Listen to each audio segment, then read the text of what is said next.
Hey YouTube, Jay Kilroy here. We're going to get right in with it with the diamond tool holder. It's kind of a little follow-up, and just going to cut some material. So I'm going to get ready to transition in here. I'm going to show you some cuts in steel. I'm going to show you some cuts in plastic, and I'm going to show you some cuts in aluminum. And then after we've taken a look at the diamond tool holder in action, we'll get back together and recap and go over some of the, I guess, obvious points from the demonstration. So let's get right with it.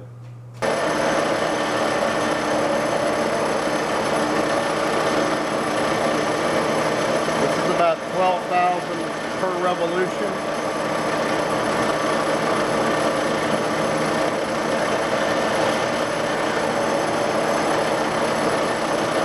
Take a little heavier cut.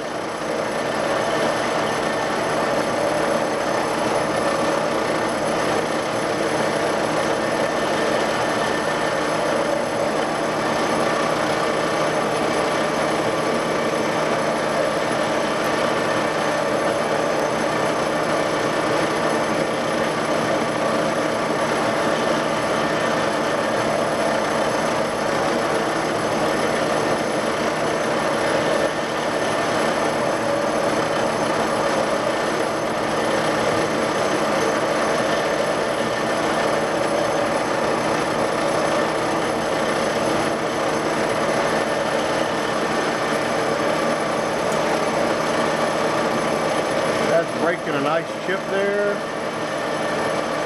Feeding, again we're feeding. We're running about 200 RPM, 12,000 per rev. And give us a nice smooth cut there.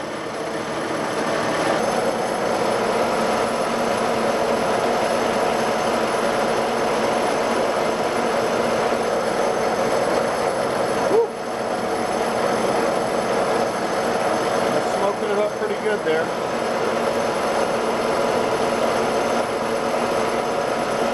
Putting a pretty good load on the machine.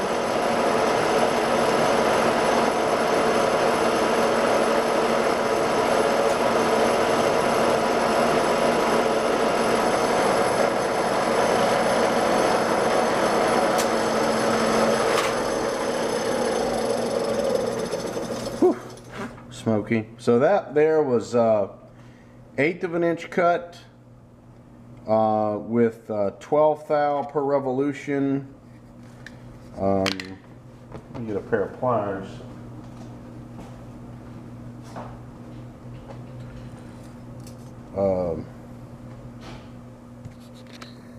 Making a pretty thick chip there. They're hot. But that gives you some ideas the type of chip we're getting off of there. Breaking the chip pretty nicely. You see the edges of the chip, we're getting a little blue color coming off kind of tan, and then getting a little blue in the pan. So that's a pretty good removal rate right there. You're taking the heat away in the chip. That's the whole idea. The diamond tool holder doesn't appear, well, actually, let me zoom in and see if you can see this. Let me shade it. You can see this, I think. Alright, if I put a little shade on there, you can see the discoloration in the tip of the tool there from that cut we just took. There's a distinctive blue coloring there on this piece of steel. So we were pushing it pretty hard there at about 160, 165 surface feet per minute in this just the regular cold roll steel. Can't see with the glare, but there you can see it quite clearly. So that might be about what you can get away with.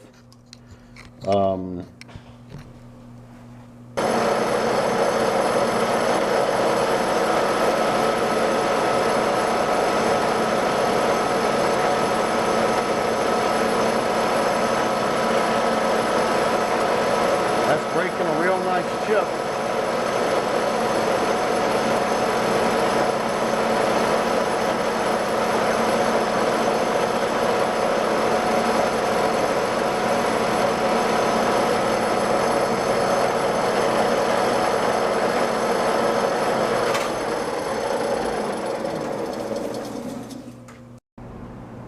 Alright, I got a little piece of polyethylene chucked up here, a piece of scrap polyethylene chucked up here in the lathe.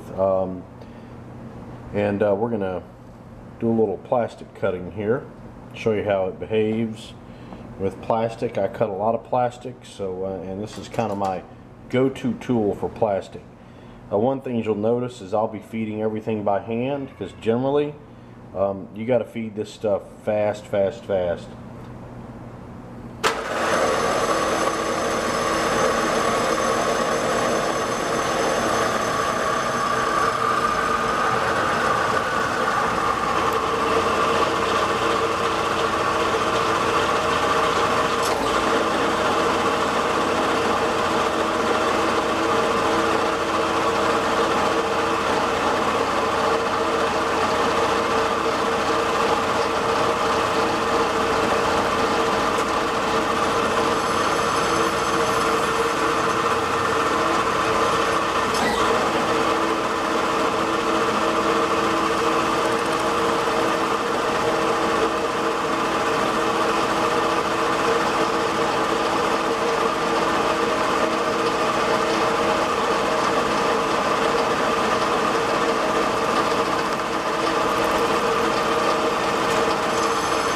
Sorry for the flying chips there, but the plastic.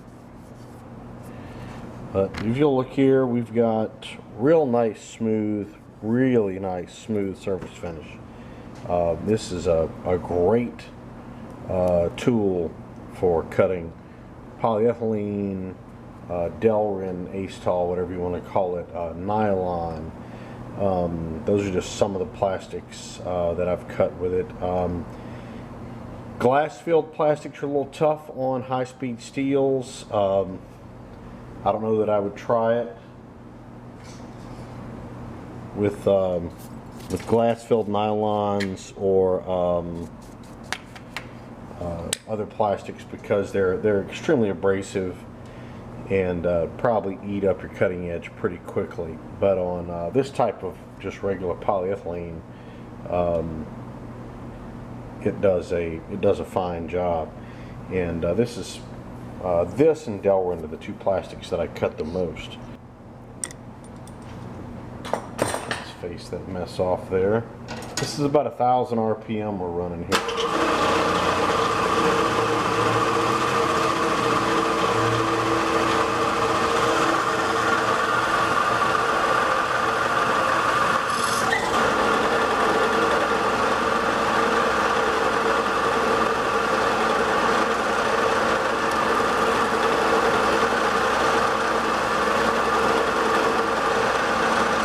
You got to feed the dog out of it.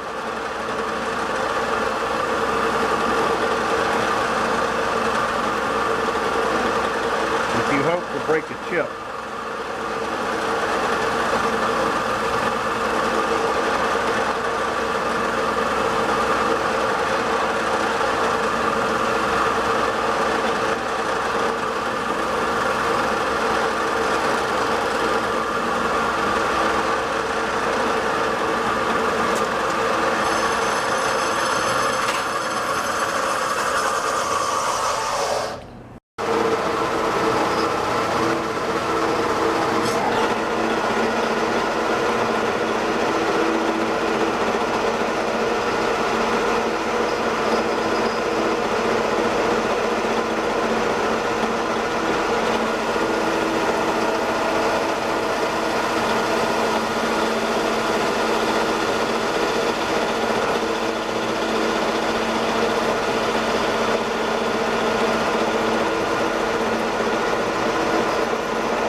Mirror smooth finish there.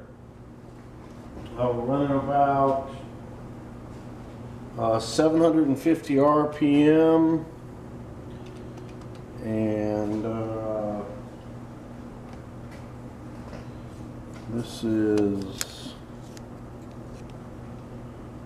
3" so 750 RPM times your diameter, 3 times 0.26178 means we're hitting it at about 590 surface feet per minute. Got a little bit of a built-up edge there.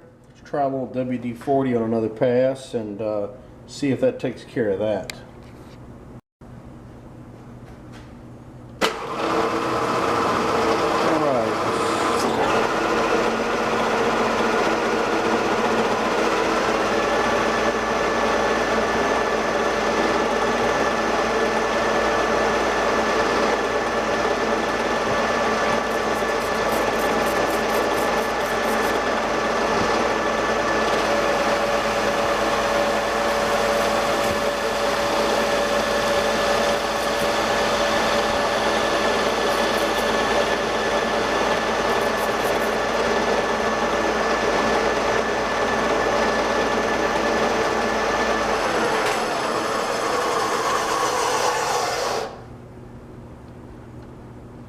Alright, that was a little faster. You probably heard me speed it up. Knocked it up to about 900. And got a, fantastic surface finish there. I actually think the previous RPM was a little better. As far as feed, we're feeding about, let's see, this is about 6 thou per rev across there. Anyway, it's given us a really nice surface finish. Very nice clean cut. It isn't breaking a chip really well, so what I'm going to do is I'm going to knock the feed up a little bit.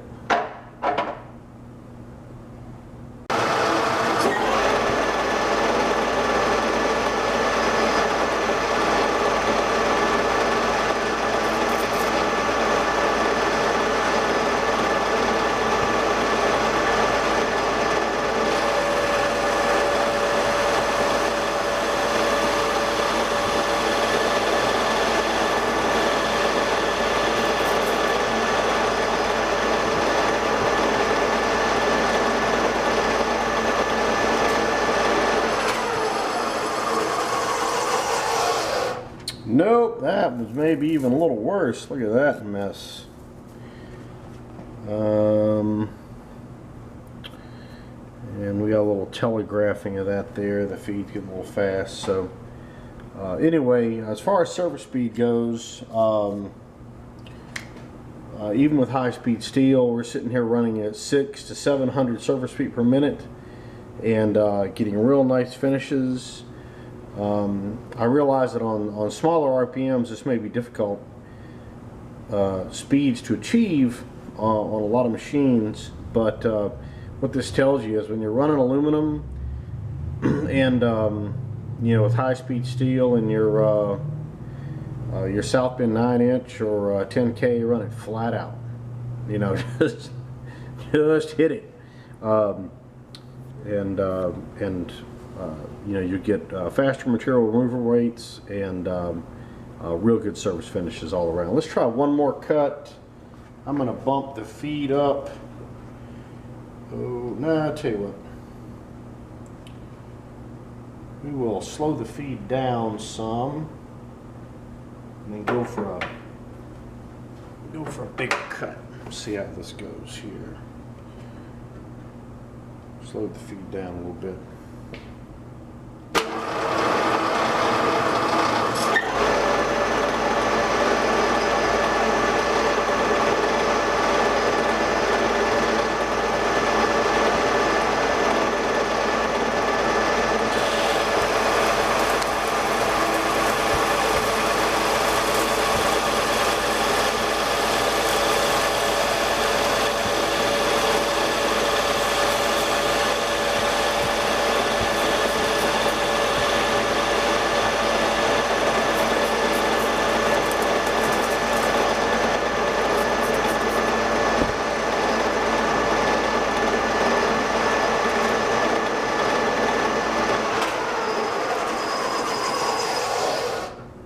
Okay, we cut the feed back a little bit there and increase our depth of cut. That was every bit of 1/8 of an inch, maybe a little more.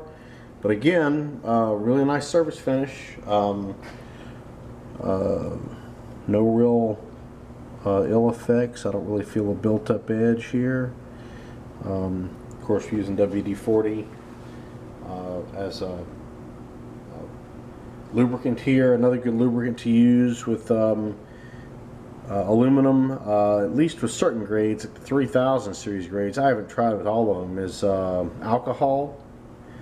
Smells kind of bad. You got to, but works great. And just straight kerosene is also very good.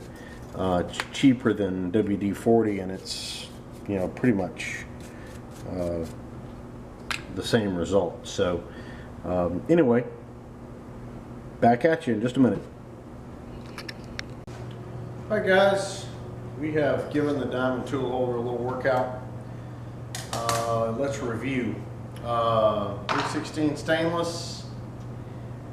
Keep it around 130 surface feet per minute with a decent grade of high-speed steel. That applies for all the cuts you're going to make. Make sure you have a decent grade of high-speed steel, not some import no-name business.